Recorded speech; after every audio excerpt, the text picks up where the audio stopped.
എന്റെ ഭാരങ്ങൾ തൻ ചുമലിൽ വെച്ചു ഞാൻ ഇന്നു വിശ്രമിക്കും.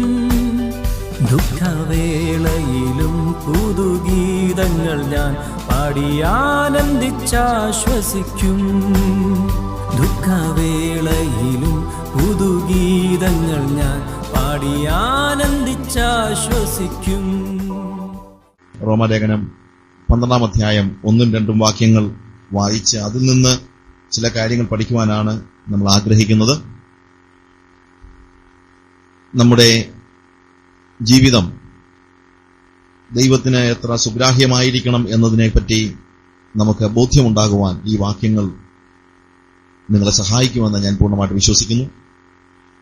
ഞാൻ ആ വാക്യങ്ങൾ ഒന്ന് വായിക്കാം. സഹോദരന്മാരെ, ഞാൻ ദൈവത്തിന്റെ മനസ്സിൽ ഓർപ്പിച്ച് നിങ്ങളെ പ്രബോധിപ്പിക്കുന്നത് എന്തെന്നാൽ, നിങ്ങൾ ബുദ്ധിയുള്ള ആരാധനയായി നിങ്ങളുടെ ശരീരങ്ങളെ ജീവനും വിശുദ്ധിയും ദൈവത്തിന് പ്രസാദമുള്ള യാഗമായി സമർപ്പിക്കും. ഈ ലോകത്തിന് അനുരൂപമാകാതെ നന്മയും പ്രസാദവും പൂർണ്ണതയുമുള്ള ദൈവഹിതം എന്നതെന്ന് തിരിച്ചറിയേണ്ടതിന് മനസ്സ് പുതുക്കി രൂപാന്തരപ്പെടുവിൻ. ഇവിടെ വായിച്ചു തുടങ്ങുമ്പോൾ തന്നെ ഒരു വാക്ക് മലയാളത്തിൽ കൃത്യമായിട്ടില്ല. അവിടെ തുടങ്ങുന്നത് ഇങ്ങനെയാണ്, അതുകൊണ്ട്. ഇംഗ്ലീഷിൽ തുടങ്ങുന്നത് therefore എന്ന് പറഞ്ഞാണ്. അതുകൊണ്ട് സഹോദരന്മാരെ, ഞാൻ ദൈവത്തിന്റെ മനസ്സിൽ ഓർപ്പിച്ച് നിങ്ങളെ പ്രബോധിപ്പിക്കുന്നത് എന്തെന്നാൽ. അതുകൊണ്ട് എന്ന് പറഞ്ഞ ഒരു വാക്യം തുടങ്ങുമ്പോൾ നമുക്കറിയാം അതിന്റെ അർത്ഥം. അതിന് മുമ്പിൽ പറഞ്ഞിരിക്കുന്ന ഭാഗങ്ങൾ അതിന്റെ ഏറെ പ്രസക്തമായ കാര്യങ്ങളാണ്, അതുമായിട്ട് ബന്ധപ്പെട്ടാണ്. അതുകൊണ്ട് തന്നെ ഇതിന്റെ മുകളിലുള്ള എല്ലാ ഭാഗങ്ങളും ചേർത്ത് പഠിച്ചാൽ മാത്രമേ നമുക്ക് ഈ ഭാഗത്തെ ശരിയായിട്ട് ഗ്രഹിക്കാനായിട്ട് കഴിയത്തുള്ളൂ. ഞാനതിലൊരു പാരഫ്രൈസ്ഡ് ആയിട്ടുള്ള ഒരു തർജ്ജിമ വായിക്കാനായിട്ട് പരിശ്രമിക്കാം. പല ഭാഗങ്ങളിൽ നിന്ന് ഞാൻ പല വേർഷൻസ് നോക്കിയിട്ട് ഏകദേശം ഉണ്ടാക്കിയെടുത്ത ഒരു തർജ്ജിമയാണ്.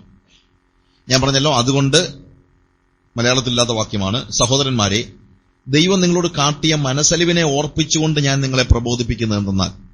ദൈവത്തിന്റെ മനസ്സലിവ് എന്നതിനേക്കാൾ ഉപരി കുറെ കൂടെ കൃത്യതയോടെ പറഞ്ഞു കഴിഞ്ഞാൽ അവിടെ പറയുന്നത്, ദൈവം നിങ്ങളോട് കാട്ടിയ മനസ്സലിവിനെ ഓർപ്പിച്ചുകൊണ്ട് ഞാൻ നിങ്ങളെ പ്രബോധിപ്പിക്കുന്നത് എന്തെന്നാൽ. അല്ല, ദൈവത്തിന്റെ മനസ്സലിവ് എന്നുള്ളതല്ല, ദൈവം നമ്മളോട് കാണിച്ചു തന്ന.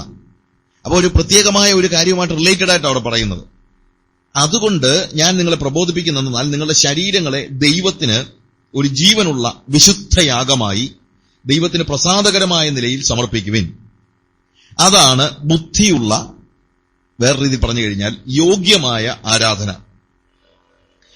എന്നിട്ട് 2-ാം വാക്യത്തിൽ പറയുകയാണ്, ഈ കാലഘട്ടത്തോട്, ഈ ലോകത്തിന് എന്ന വാക്യത്തെക്കാൾ കുറെ കൂടെ പ്രസക്തമാണ് ഈ കാലഘട്ടത്തോട്.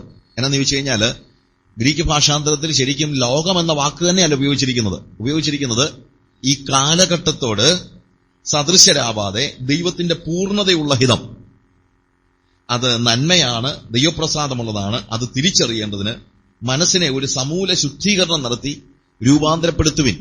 ഞാൻ കുറച്ചുകൂടെ പാരഫ്രൈസ്ഡ് ആയിട്ട് പറഞ്ഞതാണ്. ഇതിന്റെ വേർഡ് സ്റ്റഡി നമ്മൾ പഠിച്ചു നോക്കുമ്പോൾ ആദ്യം തന്നെ ഞാൻ പറഞ്ഞല്ലോ, അതുകൊണ്ട് എന്ന് പറഞ്ഞ് തുടങ്ങുന്നു. 1 മുതൽ 11 വരെയുള്ള അധ്യായങ്ങളിൽ വളരെ ക്രമാനുഗതമായ ടീച്ചിങ് ആണ്. അപ്പോസ്തലനായ പൗലോസ് എഴുതിയ മറ്റ് ലേഖനങ്ങളിൽ നിന്ന് വ്യത്യസ്തമായി റോമാലേഖനത്തിലുള്ള പ്രത്യേകത അതാണ്. വളരെ ക്രമാനുഗതമായ സിസ്റ്റമാറ്റിക് ആയിട്ടുള്ള ടീച്ചിങ് ആണ്. ബാക്കിയുള്ള ലേഖനങ്ങളൊക്കെ നമ്മൾ പഠിച്ചു നോക്കിക്കഴിഞ്ഞാൽ അത് വളരെ ലേഖനങ്ങൾ എന്ന് വിളിക്കുന്നതിനേക്കാൾ കുറെ കൂടെ നല്ലത് അത് കത്തുകൾ എന്ന് വിളിക്കുന്നതാണ്. അവിടെ പൗലോസ് അതിന്റെ കാര്യങ്ങൾ അനലൈസ് ചെയ്യുന്നത് ഹൃദയത്തിൽ നിന്നാണ്, അല്ല തലയിൽ നിന്ന് പോലുമല്ല. ഓരോരുത്തരും അവനോട് ആവശ്യപ്പെട്ടതായ കാര്യങ്ങളുടെ കൃത്യമായ വിശദീകരണം, അല്ലെങ്കിൽ കൊരിന്ത്യ സഭയ്ക്കുള്ള ലേഖനങ്ങൾ വായിച്ചു കഴിഞ്ഞാൽ നമുക്കറിയാം അതൊരു സിസ്റ്റമാറ്റിക് ആയിട്ട് എഴുതിയൊന്നുമല്ല. അവര് പൗലോസിനോട് ചോദിച്ചതായ ചില കാര്യങ്ങൾക്കുള്ള മറുപടി എന്ന നിലയിലാണ് ഒരു കത്ത്. എന്നാൽ റോമാലേഖനം അങ്ങനെയല്ല. റോമാലേഖനം വളരെ സിസ്റ്റമാറ്റിക് ആയിട്ടാണ് പഠിപ്പിക്കുന്നത്. 1 മുതൽ 11 വരെയുള്ള അധ്യായങ്ങളിൽ ഒരു സബ്ജക്റ്റ് പറഞ്ഞിരിക്കുകയാണ്. എന്നിട്ട് അതിന്റെ പ്രതികരണം എന്ന നിലയിലാണ് അടുത്ത വാക്യം വരുന്നത്. അതുവരെ പറയുന്ന മുഴുവൻ കാര്യങ്ങൾ ശ്രദ്ധിച്ച് നമുക്ക് മനസ്സിലാകും ദൈവം മനുഷ്യവർഗത്തോട് എത്രയധികം മനസ്സലിവ് കാണിച്ചു എന്നുള്ളതാണ് 1 മുതൽ 11 വരെയുള്ള അധ്യായങ്ങൾ പറഞ്ഞിരിക്കുന്നത്. ഒറ്റ കാര്യമാണ്, ദൈവം മനസ്സലിവ് കാണിച്ചു. അതുകൊണ്ട് ദൈവം നിങ്ങളോട് കാട്ടിയ മനസ്സലിവിനെ ഓർപ്പിച്ചുകൊണ്ട്. അപ്പോൾ 11 അധ്യായങ്ങൾ നമ്മൾ കാണുന്നത് ദൈവം മനുഷ്യനോട് കാണിച്ച മനസ്സലിവ് എന്നുള്ള നിലയിലാണ്. അതിന്റെ 11-ാം അധ്യായത്തിന്റെ 30-ാം വാക്യത്തിൽ നമ്മൾ അവിടെ കാണുന്നത്, നിങ്ങൾ മുമ്പേ ദൈവത്തെ അനുസരിക്കാതിരുന്നിട്ട് അവരുടെ അനുസരണക്കേടിനാൽ ഇപ്പോൾ കരുണ ലഭിച്ചതുപോലെ നിങ്ങൾക്ക് ലഭിച്ച കരുണയാൽ അവർക്ക് കരുണ ലഭിക്കേണ്ടതിനും അവരും ഇപ്പോൾ അനുസരിക്കാതിരിക്കുന്നു. അതായത് യഹൂദൻ ദൈവസന്നിധിയിൽ പ്രവേശിക്കണമെങ്കിൽ അവന് ദൈവത്തിന്റെ കരുണ വേണം. യഹൂദനല്ലാത്ത ജാതി ദൈവസന്നിധിയിലേക്ക് വരണമെങ്കിൽ അവനും ദൈവത്തിന്റെ കരുണ വേണം. രണ്ടു കൂട്ടർക്കും ഒന്നുപോലെ ദൈവത്തിന്റെ കരുണ ആവശ്യമാണ്. ദൈവത്തിന്റെ കരുണ കൂടാതെ ആർക്കും ദൈവത്തിന്റെ സന്നിധിയിലേക്ക് പ്രവേശിക്കാൻ കഴിയുകയില്ല. ദൈവത്തിന്റെ മനസ്സലിവ് ആവശ്യമില്ലാത്ത ആരുമില്ല. എല്ലാവർക്കും 32-ാം വാക്യത്തിൽ ദൈവം എല്ലാവരോടും കരുണ ചെയ്യേണ്ടതിന് എല്ലാവരെയും അനുസരണക്കേടിൽ അടച്ചു കളഞ്ഞു. ദൈവത്തിന്റെ കരുണ ആവശ്യമില്ലാത്ത ഒരു വ്യക്തിയും, നമ്മുടെ ഭാഷ പറഞ്ഞു കഴിഞ്ഞാൽ ഒരു മര്യാദ പാപിയും ലോകത്തിലില്ല. ചില ആളുകൾ പറയാറുണ്ട്, എന്താണ്, ഞാനൊരു മര്യാദ പാപിയായിട്ട് ഇങ്ങനെ ജീവിച്ചു പോരുകാരുന്നു. അങ്ങനൊരു പാപിയില്ല. മര്യാദ പാപി. എന്തോ മര്യാദ പാപി? പാപിക്ക് എന്നാ മര്യാദ? എനിക്കിപ്പോഴും മനസ്സിലാകാത്ത കാര്യമാണ്. പാപിക്ക് എന്താ മര്യാദ? അവന് മര്യാദയില്ല. മര്യാദ എന്ന് പറഞ്ഞാൽ എന്താണ്? നമ്മൾ ഉദ്ദേശിക്കുന്നത് വളരെ വ്യത്യസ്തമാണ്. നമ്മൾ ഇത് പറയുന്നതിന്റെ കാര്യം പറയുന്നതുകൊണ്ടുണ്ടാകുന്ന പ്രശ്നം എന്നറിയാമോ? ഞാനൊരു മര്യാദ പാപി ആയിരുന്നു ഒരുത്തം പറയുമ്പോഴത്തേക്ക് അതിന്റെ അർത്ഥം ദൈവത്തിന്റെ കരുണ അത്ര ഒന്നും ഇല്ലെങ്കിലും അതത്രയും ഒത്തിരി വേണ്ടുന്ന ഒത്തിരി പേരൊക്കെ എന്റെ ചുറ്റുപാടുമൊക്കെ ഉണ്ട്. പക്ഷെ ഞാൻ അങ്ങനൊന്നും അല്ലായിരുന്നു. ദൈവത്തിന്റെ കരുണ അത്രയൊന്നും ഇല്ലായിരുന്നെങ്കിലും ഞാൻ രക്ഷപ്പെടുമായിരുന്നെന്നുള്ള ഒരു അഹങ്കാരത്തിൽ നിന്നാണ് ഒരുത്തൻ പറയുന്നത് ഞാനൊരു മര്യാദ പാപിയായിരുന്നു. ഒരു മര്യാദ പാപി എന്ന് ആരെങ്കിലും ഒരാളെ വിളിക്കാമെങ്കിൽ എന്റെ നോട്ടത്തിൽ അത് പൗലോസിനെയാണ്. കാര്യം പൗലോസ് തന്നെ കുറിച്ച് തന്നെ പറയുന്നത് ന്യായപ്രമാണം സംബന്ധിച്ച് ഞാൻ അനിന്യൻ എന്നാണ്. അതായത് എന്റെ മുഖത്ത് നോക്കി ഒറ്റ വ്യക്തിയും പറഞ്ഞിട്ടില്ല നീ ന്യായപ്രമാണത്തിലെ ഇന്ന കാര്യം തെറ്റിച്ചിട്ടില്ലേടാ എന്ന്.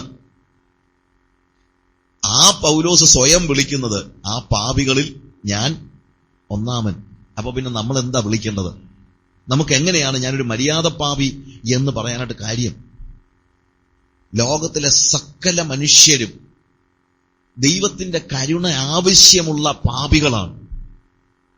രക്ഷിക്കപ്പെടാത്ത ഹിന്ദുവിനും രക്ഷിക്കപ്പെടാത്ത ക്രിസ്ത്യാനിക്കും രക്ഷിക്കപ്പെടാത്ത പെന്തിക്കോസുകാരനും ദൈവത്തിന്റെ കരുണയുണ്ടല്ലേ പറ്റുള്ളൂ. പെന്തിക്കോസുകാരനായതുകൊണ്ടും കാര്യമില്ല. എല്ലാവർക്കും ദൈവത്തിന്റെ കരുണ വേണം. ഈ കാലയളവിൽ എന്നെ വളരെയേറെ വേദനിപ്പിക്കുന്നതായ, എനിക്ക് ബേർഡൻ തരുന്നതായ ഒരു കാര്യമുണ്ട്. ഞാൻ അതിനെക്കുറിച്ച് ഇന്നലെ കുമ്മനാട് ഹെബ്രോനിൽ വെച്ച് നടന്ന ഒരു മീറ്റിംഗിൽ ഞാൻ സംസാരിക്കുകയുണ്ടായി. ഞാൻ പറഞ്ഞതാണ്, പണ്ടൊക്കെ ഞാൻ ഈ അടുത്ത സമയത്ത് ഒരു സീനിയർ ആയിട്ടുള്ള ദേവദാസനുമായിട്ട് സംസാരിച്ച കൂട്ടത്തിൽ അതൊന്നും ഞാൻ പറഞ്ഞു, വെച്ചാൽ എനിക്ക് ഇന്ത്യയിലെ ഹിന്ദുക്കളെ കുറിച്ച് മനസ്സിൽ തീർച്ചയായിട്ടും ബേർഡനുണ്ട്.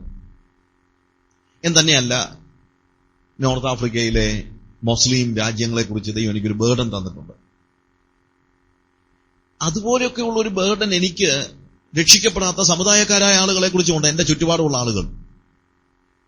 അങ്ങനെ രക്ഷിക്കപ്പെടാത്ത ഈ ജനങ്ങളെക്കുറിച്ചുള്ള ബേർഡൻ എനിക്കുണ്ടായിരിക്കെ മറ്റൊരു ഗ്രൂപ്പിനെ കുറിച്ച് ഞാനിവിടെ പറയുണ്ടായി. അത് മറ്റൊന്നുമല്ല, ഈ മംഗോൾസ്, ചൈനക്കാരും അതുപോലെയുള്ള മംഗോൾസ്. ലോകത്തിന്റെ ജനസംഖ്യയുടെ 1/5 മംഗോൾസ് ആണ്. അവരിൽ നല്ലൊരു ശതമാനവും രക്ഷിക്കപ്പെട്ടവരല്ല. കൊറിയയിലോ മറ്റോ കുറച്ച് പേരുണ്ടെന്നുള്ളതേ ഉള്ളൂ. അവരെക്കുറിച്ച് ശരിക്കും ഒരു ബേർഡൻ കർത്താവ് തന്നിട്ടുണ്ട്. സമുദായക്കാരെ കുറിച്ചുമുണ്ട്. കാര്യം ഇവർ രക്ഷിക്കപ്പെട്ടവരല്ല. അതുകൊണ്ട് അവര് നിത്യനാശത്തിന് അധീനരാണെന്നുള്ള ബോധ്യമുണ്ട്. എന്നാൽ അതേ ഭാരം ഈ കാലയളവിൽ കർത്താവ് എനിക്ക് മറ്റൊരു ഗ്രൂപ്പിനെ കുറിച്ച് തന്നിട്ടുണ്ട്. അത് രക്ഷിക്കപ്പെടാത്ത പെന്തിക്കോസ്ത് തലമുറയെക്കുറിച്ചാണ്.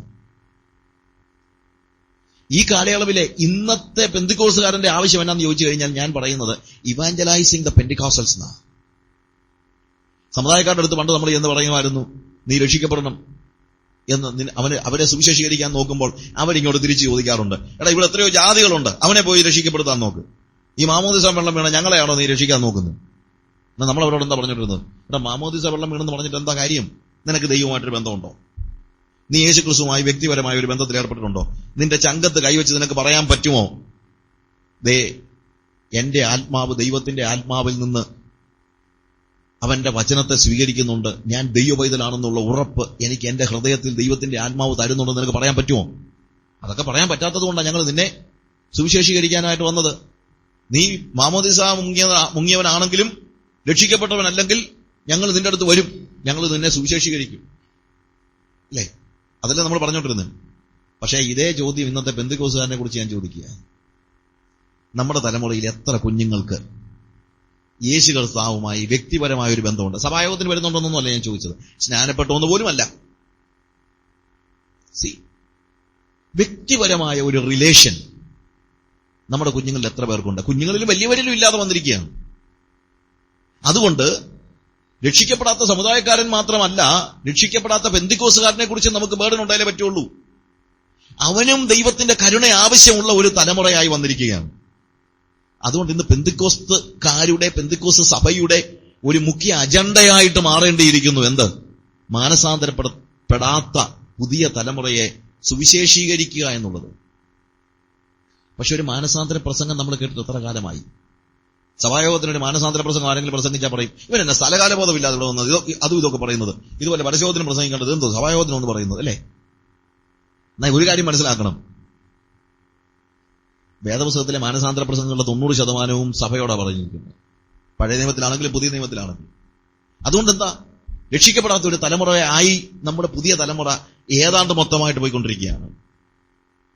ഞാൻ ഈ പല സ്ഥലത്ത് ഷെയർ ചെയ്ത എൻ്റെ ഒരു അനുഭവം ഉണ്ടായി. കഴിഞ്ഞ അടുത്ത സമയത്ത് ഞാനൊരു വ്യക്തിയുമായിട്ട് ഇങ്ങനെ സംസാരിച്ചുകൊണ്ടിരുന്നപ്പോൾ, 2 പിള്ളേരുടെ അപ്പനാ, പെന്തിക്കോസ് ജനിച്ചു വളർന്നതാണ്.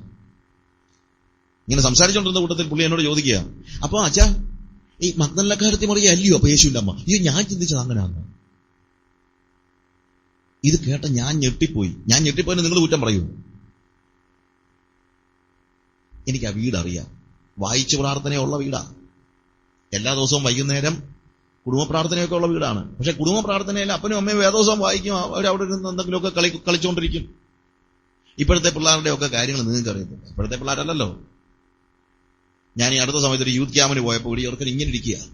ഞാൻ ഈ ശ്രദ്ധയോടിരിക്കുകയാണെന്ന്. അതല്ല, പോക്കറ്റിൽ ഐപോഡ് കിടപ്പുണ്ട്, അതിനകത്തോടെ വയറിട്ട് എന്താണ് ചെവിയില് ഹെഡ്ഫോൺ വെച്ചിട്ടുണ്ട്, ഇയർഫോൺ വെച്ചിട്ടുണ്ട്, അതും വെച്ചോണ്ട് എങ്ങനെ ഇരിക്കുന്നത്, അത് കാണാതിരിക്കാൻ എങ്ങനെ ഇരിക്കുന്നു. നമ്മുടെ തലമുറയെക്കുറിച്ചുള്ള വേദന എത്ര അധികമായി നമുക്ക് ഉണ്ടാകണമെന്നൊന്ന് ആലോചിച്ച് നോക്കിക്കേ. ഇതൊന്നും അറിയാതെ അല്ലേ നമ്മളിവിടെ വന്ന് കൊട്ടിപ്പാടുന്നത്? അതുകൊണ്ടാണ് ഞാൻ പറഞ്ഞത്, ഇന്ന് നമ്മുടെ ഒരു റിയൽ ബേർഡനായി വന്നിരിക്കേണ്ട ഒരു കാര്യമാണ് രക്ഷിക്കപ്പെടാത്ത പെന്തിക്കോസ് തലമുറ എന്ന് പറയുന്നത്. അതുകൊണ്ട് കരുണ ആർക്കൊക്കെ വേണം? യഹൂദന് വേണം, ജാതികൾക്ക് വേണം, സമുദായക്കാരന് വേണം, പെന്തിക്കോസുകാരനും വേണം, എല്ലാവർക്കും വേണം. അവന്റെ മനസ്സലിവ്.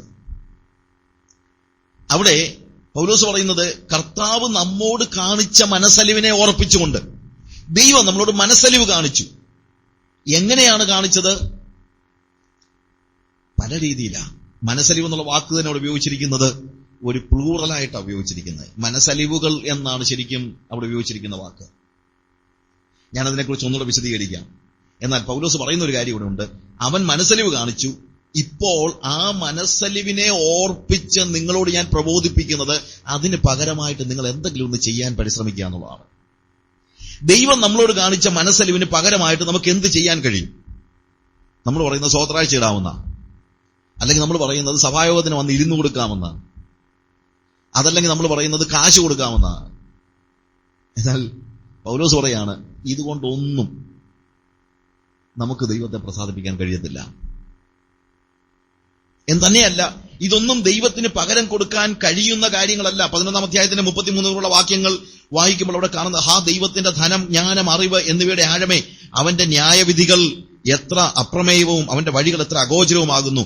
കർത്താവിന്റെ മനസ്സറിഞ്ഞവനാർ, അവന് മന്ത്രിയായിരുന്നവനാർ, അവന് വല്ലതും മുമ്പേ കൊടുത്തിട്ട് പ്രതിഫലം വാങ്ങുന്നവനാര്?